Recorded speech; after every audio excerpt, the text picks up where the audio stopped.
Like, you can't have this many people somewhere. They already do it. They was doing it at Trader Joe's from jump. They didn't close. They kept it open.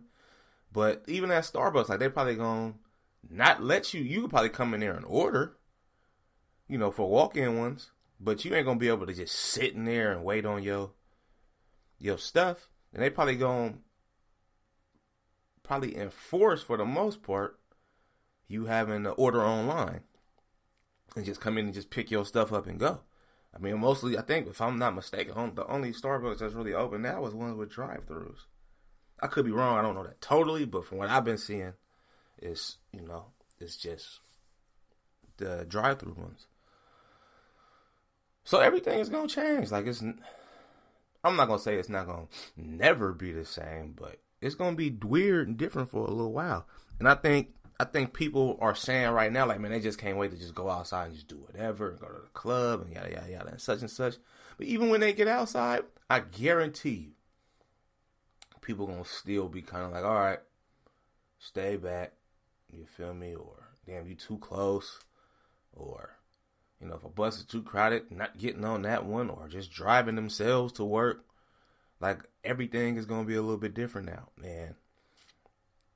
Because it's not going away. They ain't got a vaccine for it yet, as of yet. But they're probably going to come up with one soon. And then I think there probably won't be nothing till the vaccine come out. Or you won't probably be able to move freely or not be around a bunch of people or feel comfortable around a bunch of people until the vaccine kind of get out. And it's going to be interesting to see, man. It's not over. Like, it ain't. Just because we get to eventually get some more freedoms back, it don't mean everybody finna just go like it's right back to normal. And people saying that having to stay in the house is like being in jail, and like, although I've never been in jail or prison, I should say, but I mean, you can go outside whenever you want, shower when you want, eat what you want, watch what you want. Like, this ain't nothing like having to sit in a cell for 23 and they tell you when you can shower or can go outside. People like to just over exaggerate, man. Like, horribly, people like to do it. And it's crazy, B. It really is. I don't think it's gonna go back to being go back to just being how it was before. And so what we have seen is a lot of, or what I've seen on Twitter, a little bit on Facebook too, is a lot of competitions between, or fans comparing and competing albums and artists, your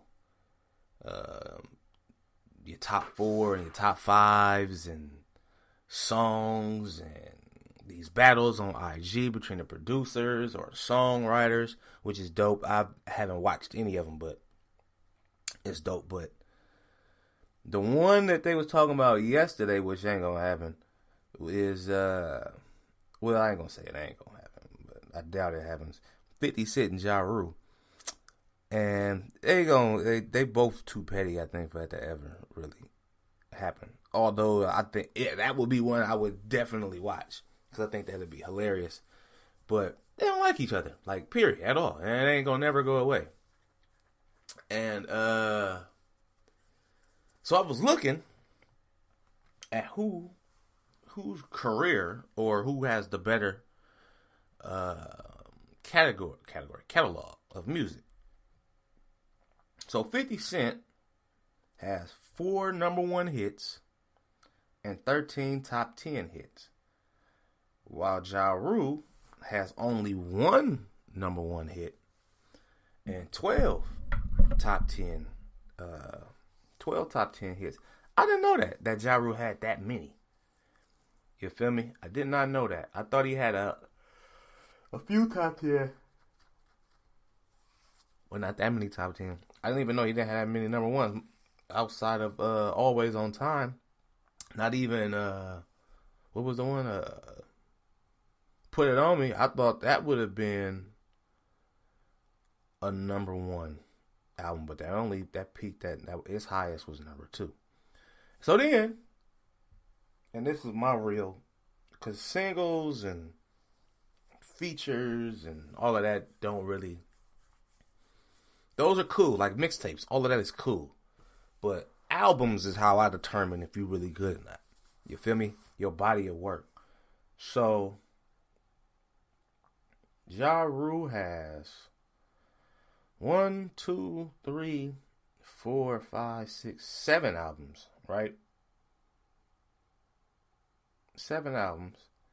And he's gone platinum 1, 2, 3, 4 times. 4 of his 7 he's gone platinum. And Rule 316, well, 336, which had Put It On Me on it, and then Pain Is Love, which had Living It Up and I'm Real and Always On Time on it. Those went 3 times platinum. So I sat back and I said to myself, does he have a classic album? Now, he got some classic songs that you'll always remember and hear and want to rock with. But a classic album? That I don't know. Now, Pain Is Love may have possibly been his closest, but I don't know if that's a classic. You feel me? Like he can't.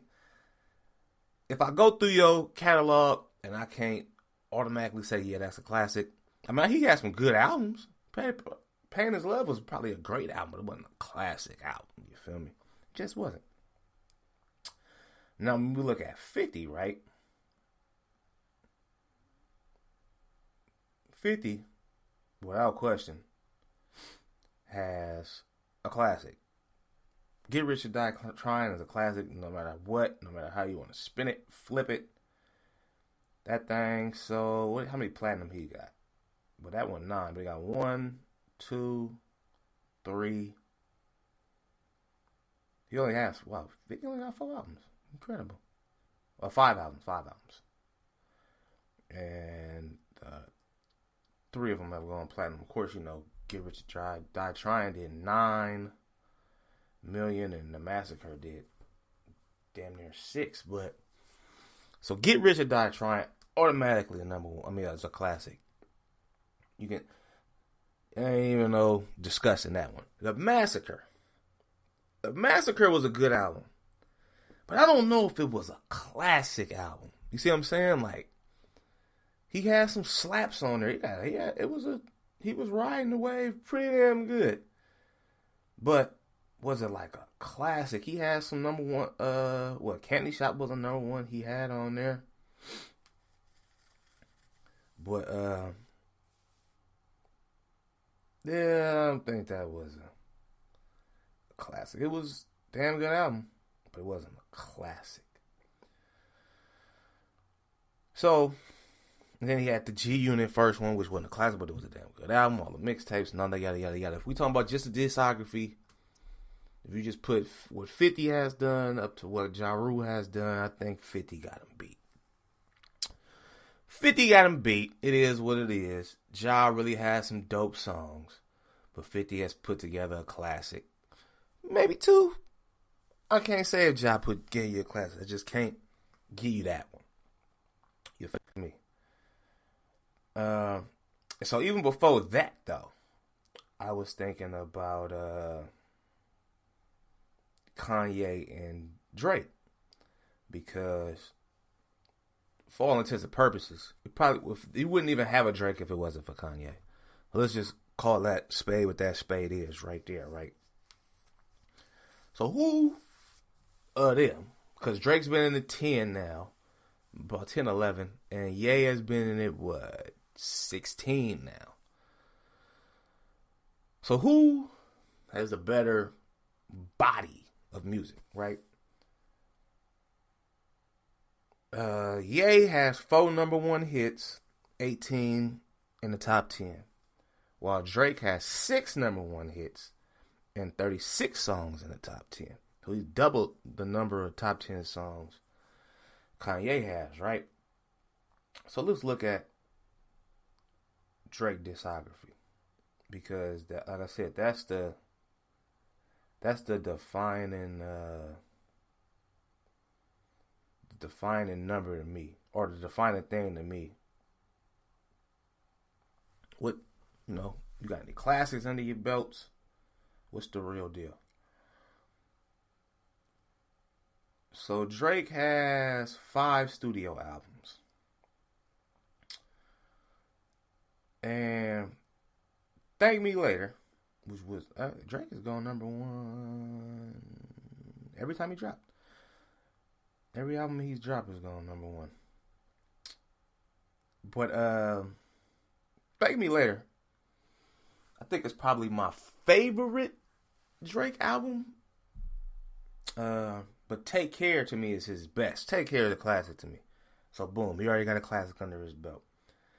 Nothing Was the Same. Now let me tell you about Nothing Was the Same.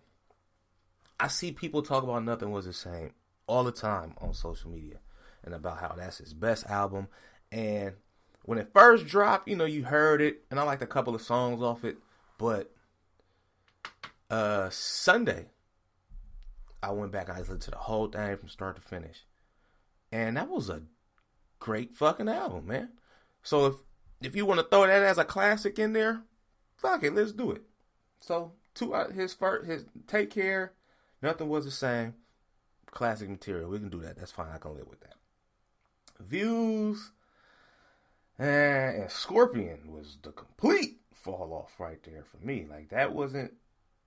Scorpion was probably the worst thing he's put out yet. And it was almost as if he tried too hard to, I guess, bounce back from the whole Pusha T thing, and it just wasn't it. So of his 5, Drake, we could say, has 2 classics.